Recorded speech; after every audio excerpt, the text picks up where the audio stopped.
Salut à tous et bienvenue sur la chaîne pour une nouvelle vidéo. Et aujourd'hui, alors je sais pas trop comment je vais appeler ces vidéos là, mais ça va être l'actu de la semaine. On va voir tout ce qui s'est passé durant cette semaine. Donc ce sera tous les vendredis ou peut-être les samedis, ça dépendra. Mais en tout cas toute l'actu, toutes les infos de la semaine. Donc c'est parti pour cette vidéo de l'actu de la semaine. Alors on va commencer avec les résultats de la semaine et le Barça qui s'est imposé 6-1 face à Eibar avec un quadruplé de Lionel Messi. Et Lionel Messi est vraiment en très grande forme, c'est vraiment un très grand Messi, on le voit avec les stats, il est à 8 matchs cette saison pour 12 buts et une passe décisive. Et puis regardez ses stats depuis le début de sa carrière, 711 matchs, 577 buts et 232 passes décisives. Lionel Messi donc qui confirme, de toute façon on savait tous que c'est un très grand joueur, mais il fait un énorme début de saison. Lionel Messi qui vraiment porte le Barça, et le Barça est premier avec donc 15 points en 5 matchs. Mais de son côté, le Real Madrid a perdu face au Betis Séville 1-0 à Santiago Bernabéu. Et le Real Madrid qui met fin à sa série de 73 matchs d'affilée en marquant au moins un but. Donc ça faisait 17 mois que le Real Madrid n'avait pas marqué un but, toute compétition confondue. Et donc le Real Madrid qui se place donc à la 7ème place en ce début de championnat. Mais je m'inquiète pas pour le Real Madrid, parce que le Real Madrid, on sait tous qu'en Ligue des Champions ils vont faire le taf et ils vont donc se diriger plus vers la Ligue des Champions. Mais ils peuvent encore largement gagner le championnat, on n'est qu'au début du championnat.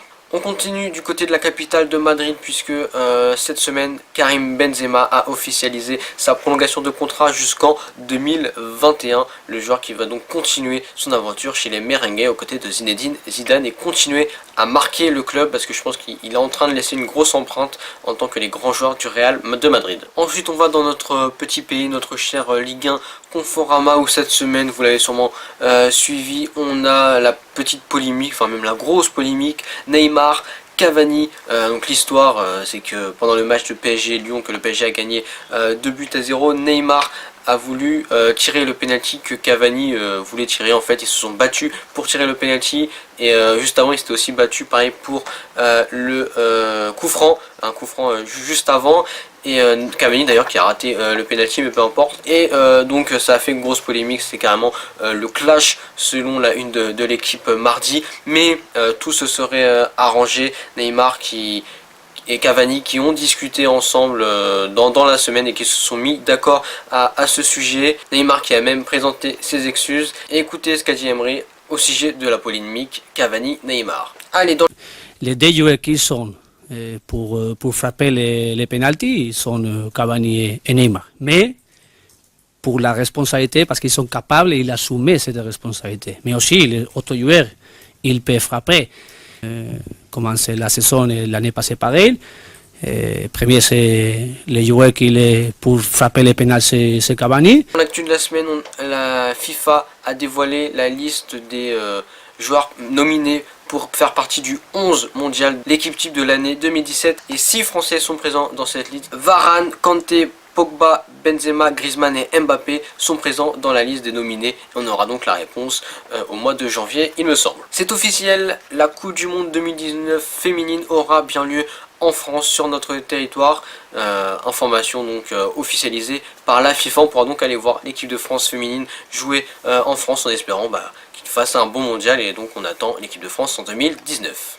Ensuite cette semaine on a eu beaucoup de blessures, surtout des grosses blessures, et surtout celle de Ousmane Dembélé qui s'est blessé pour au moins 4 mois. C'est-à-dire qu'on ne le verra plus avant 2018. Et selon son entraîneur Valverde, c'est plutôt de sa faute. Il a expliqué dans une interview, je cite: une talonnade est le geste le plus agressif pour le biceps fémoral. Un joueur plus expérimenté ne l'aurait peut-être même pas fait.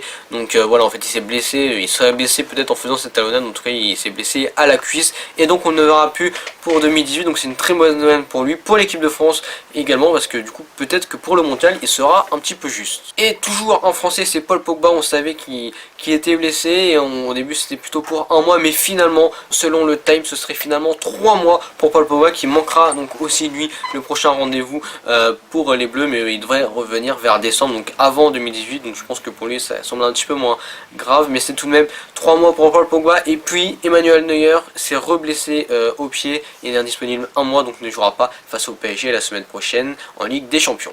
Un petit mot mercato dans cette vidéo où un accord a été trouvé, un accord de principe a été trouvé entre Chelsea et l'Atlético Madrid à propos du transfert de Diego Costa qui est à Chelsea, mais vous savez Antonio Conte ne le veut pas et ne va donc pas l'utiliser, il souhaite donc partir et un accord a été trouvé entre Chelsea et l'Atlético Madrid. Il n'a pas pu partir cet été car l'Atlético était interdit de recrutement, mais devrait donc le recruter dès cet hiver et pour l'instant aucun montant n'a fuité, mais il devrait donc quitter Chelsea pour l'Atlético Madrid en janvier prochain. Cette semaine, on a eu un chanceux, même un très gros chanceux, cette personne qui a misé 1 euro sur différents matchs du week-end, donc des paris sportifs, et a remporté la somme de 149 000 euros, donc sur des paris combinés.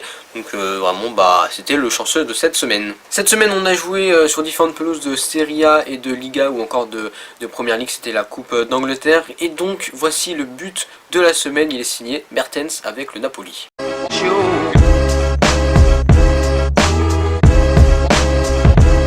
Et puis avant de terminer, regardez ce supporter de l'AC Milan qui s'est marié et n'a pas fait les choses à moitié. Il a fait carrément toute sa décoration du mariage en l'honneur de l'AC Milan. Donc ça devait être un très très grand fan du club de Milan. Voilà, c'est la fin de cette vidéo. Merci d'avoir regardé. On se dit à bientôt pour une prochaine vidéo. J'espère que ça vous aura plu. Salut! Put your cups up, get your smoke in. Baby, we partying, ain't nobody loking. Who you provoking? What you want now? Take a look around, there's pimp shit going down. There's a lot of